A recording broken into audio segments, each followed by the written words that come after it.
Baxter County case 2017-116, State of Arkansas versus Michael Cox. You're obviously not Michael Cox. I'm sorry. I think that was 8. Oh, that was the 8.1s? Okay, I see. All right. Well, that's Michael Cox now. Yes. I'll pick up the 8.1s here in a minute. All right. Reviewing the file, the court notes that on March 22nd, the defendant the court was informed the defendant was scheduled for release on March 30th from Missouri Department of Corrections, and that we had a hold on him. This is in relation to a failure to appear warrant. It goes back to, I think it's October of 2017. Mr. Cooper, are you representing him? Your Honor, we were appointed, we've not been relieved, so unless there's been some change, which I can't imagine there would have been, then yes, we still represent Mr. Cox. Right.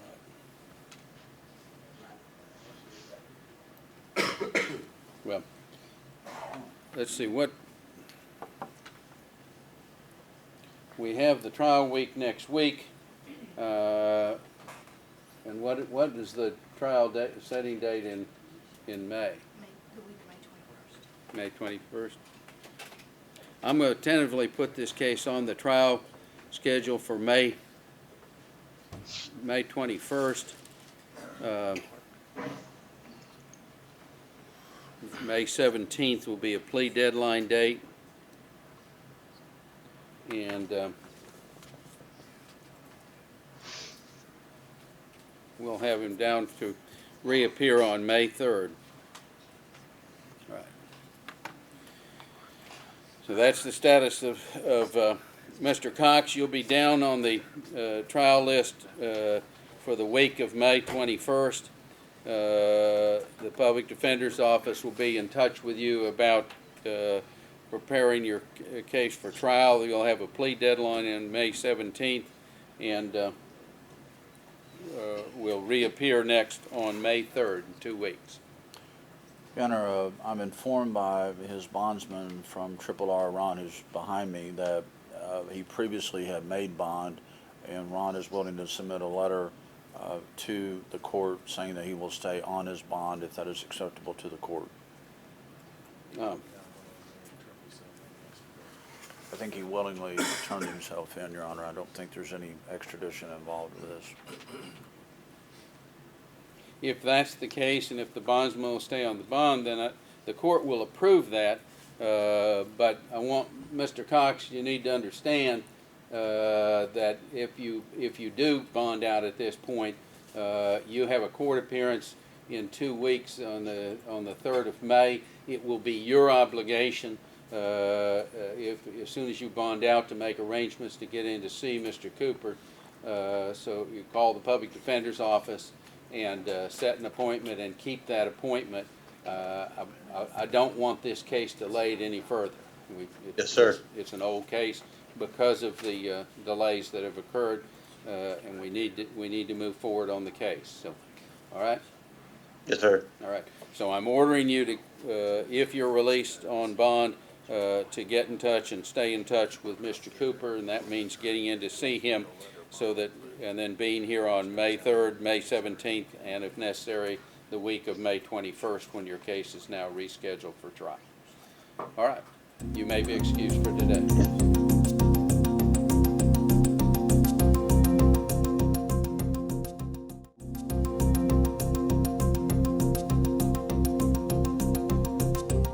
Amy Pruitt, this was to be a Rule 8.1 hearing, but we have, you are charged with, been formally charged by information by the prosecuting attorney's office of possession of a controlled substance, methamphetamine, that's a Class D felony, and possession of drug paraphernalia, a separate Class D felony. This case is assigned to the Division III docket of Judge Putman. At this time, the court have you made any arrangements to be represented by an attorney? I filled out an application, but I haven't talked to my attorney. Okay. You filled it out and did you turn it in? Yes, sir, I did. Does the public defender's office have that? No, Your Honor, we do Well, not. he said you had it. Nope, we do. We do. All right, all right. Well, we can get this part of it taken care of. Yes, sir.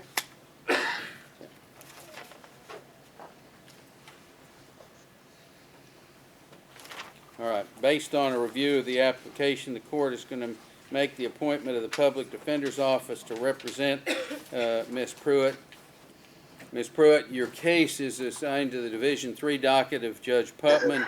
The court is going to order you to reappear in front of Judge Putman a week from today on the 26th of April, and I've signed an order to that effect.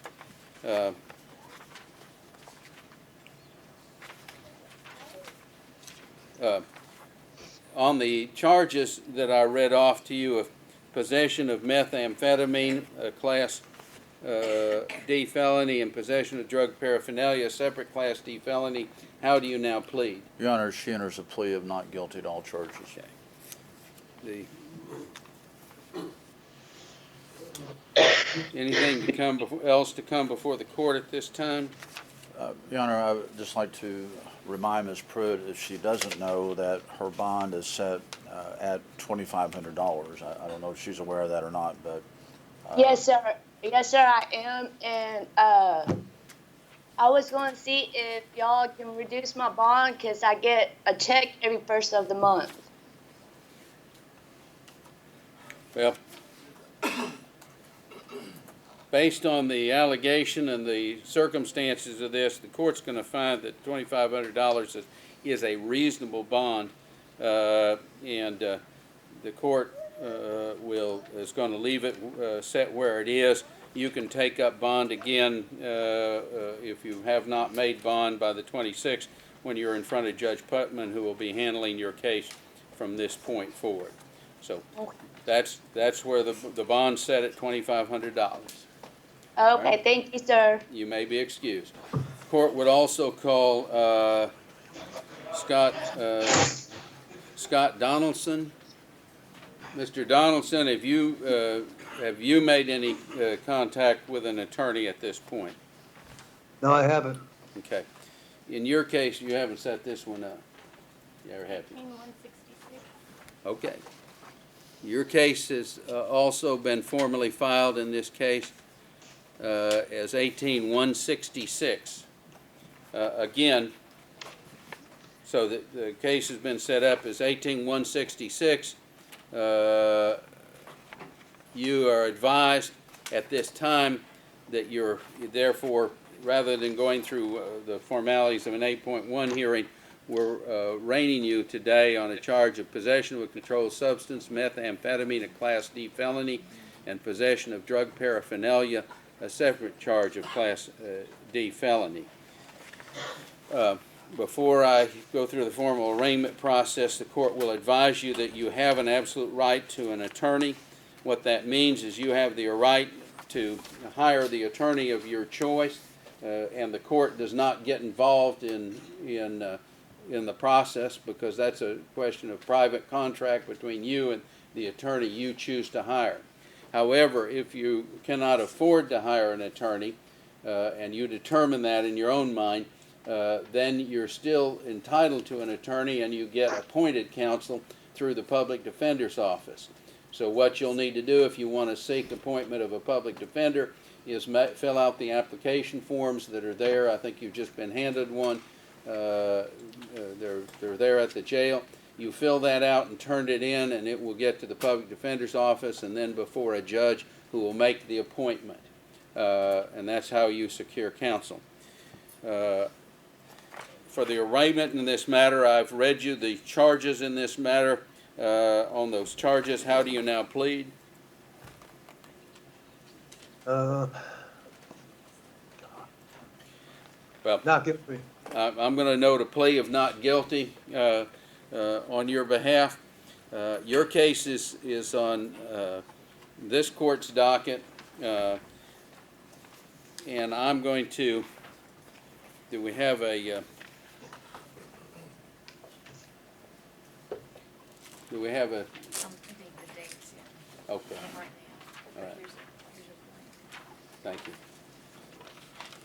This court is going to, first of all, advise you that the most important thing you can do is fill out that application if you're going to apply to a public defender for the public defender's office. If you're going to hire counsel, you need to get an attorney appointed to represent you. You're facing felony charges, and it is in your very best interest to have an attorney representing you.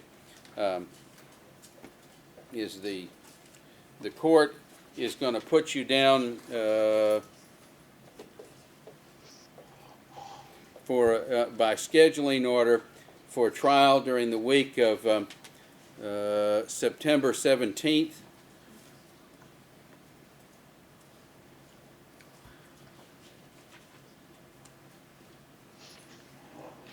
Putting you down for trial during the week of September 17th, 2018. I'm going to schedule you for plea deadline on September 13th. I'm going to schedule you for a pretrial hearing on August 2nd. And your reappearance date will be June 21st. So that's the next day you'll be scheduled to be in court, will be June 21st on these charges. And there'll be a scheduling order filed in this matter. The scheduling order will be available online at a place called Public Court Connect. But once you get an attorney in place, an attorney can help you if you don't already know how to get to that public online site for information about your case. All our files at this point are digital in nature. They're no longer paper files, and that's how you as a member of the public have access to the public records in your case. And this scheduling order will be part of that file.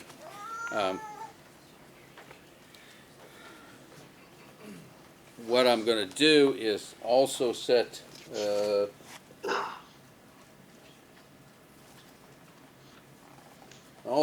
you down to reappear in front of this court on May 3rd.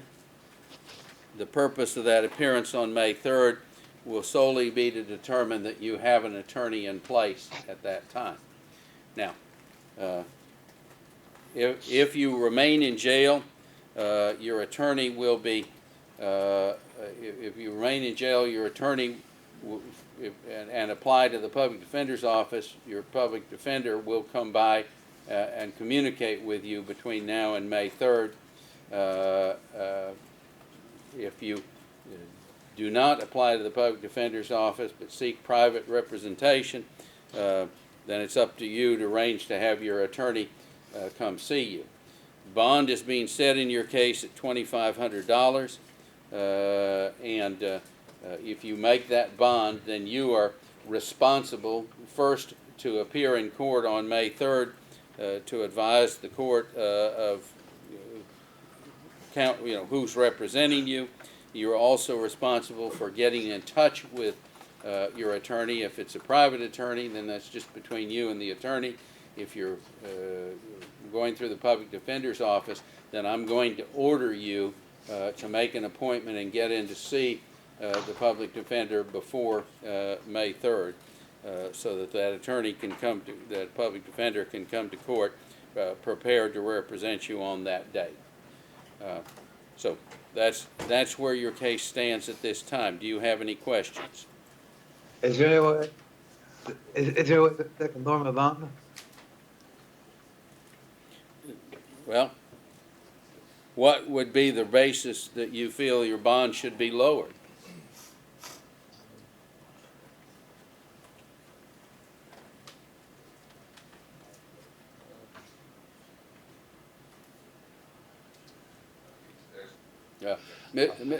Mr. Donaldson, let me explain. Bond is set based on the probability that the court can determine that whether you're a risk of flight.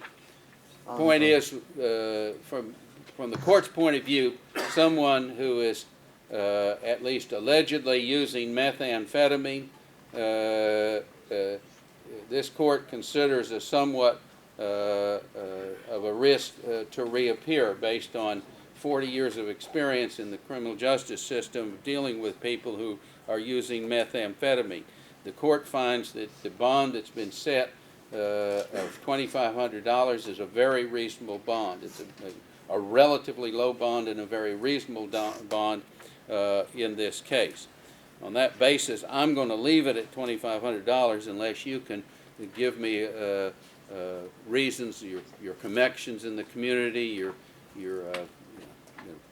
I mean, I don't have any information before me at this point to give me any reason to believe that you will appear on May 30th, and that's why I'm setting the bond as it's been recommended at $2,500. And as I say, I'm finding that to be a reasonable bond given the charges in this circumstance and the circumstances you find you're in.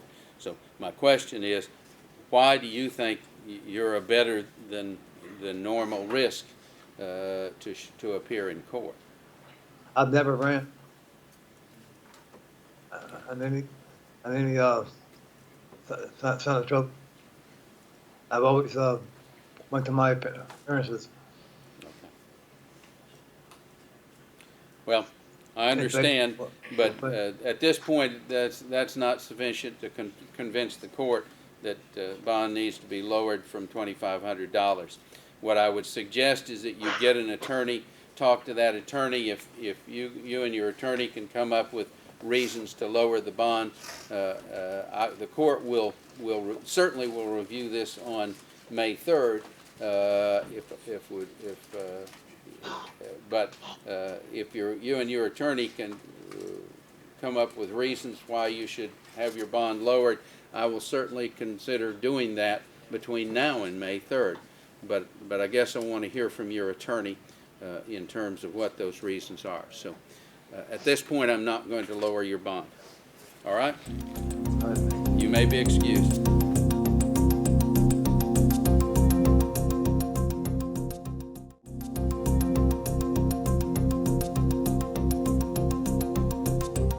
(2018-82) State of Arkansas versus Jonathan Eccles. Mr. Eccles, you're appearing here today on for a reappearance to check on the status of the case. Mr. Cooper, are we proceeding on discovery at this point? Your Honor, we were just appointed last week, but the answer is yes. I visited with Mr. Eccles late yesterday afternoon at the jail. He is obviously brand new to us, Judge. Your Honor, if I may say something, have I been arraigned on this charge yet? The last time I was in front of a judge, they said I was told it was an formal version of a probable cause hearing, and that I was supposed to be in court the following week for an arraignment, and that was March 1st, and I've yet to be back. Well, I'm looking. All right. You may have a point here because you're listed as being down for a reappearance, which generally means you've previously been arraigned. But looking through here,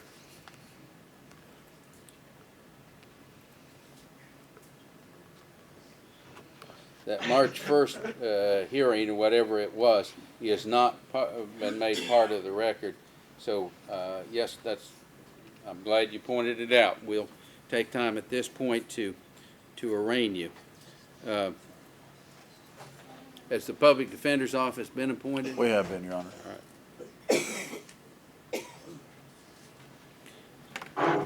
Go back.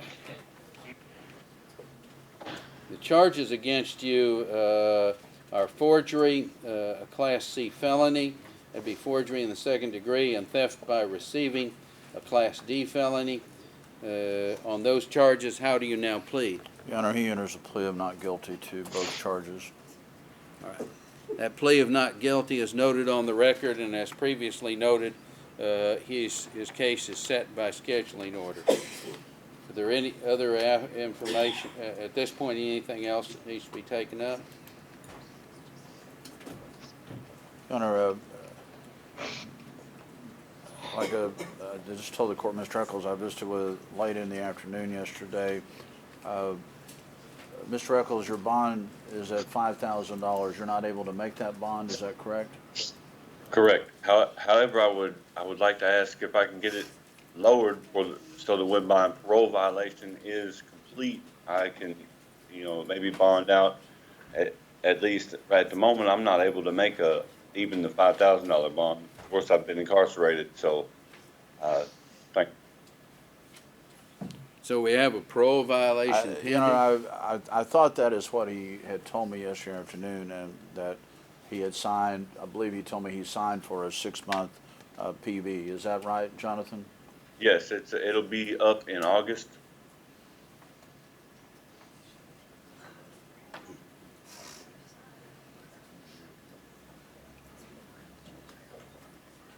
Your Honor, if the court wants me to get, since we're so new to this case, if the court wants me to get more information about where he would live, et cetera, before we can bring him back for bond purposes on May the 3rd, I'll be happy to do that.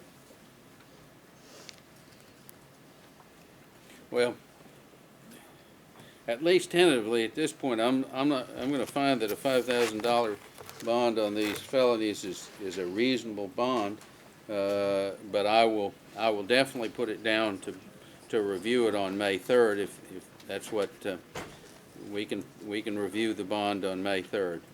But at this point, I'm going to find that the bond is reasonable and kind of marginally relevant in light of the parole violation expectations at this point. So, all right, Mr. Eccles, you may be excused. All right, thank you, Your Honor. Yes, sir.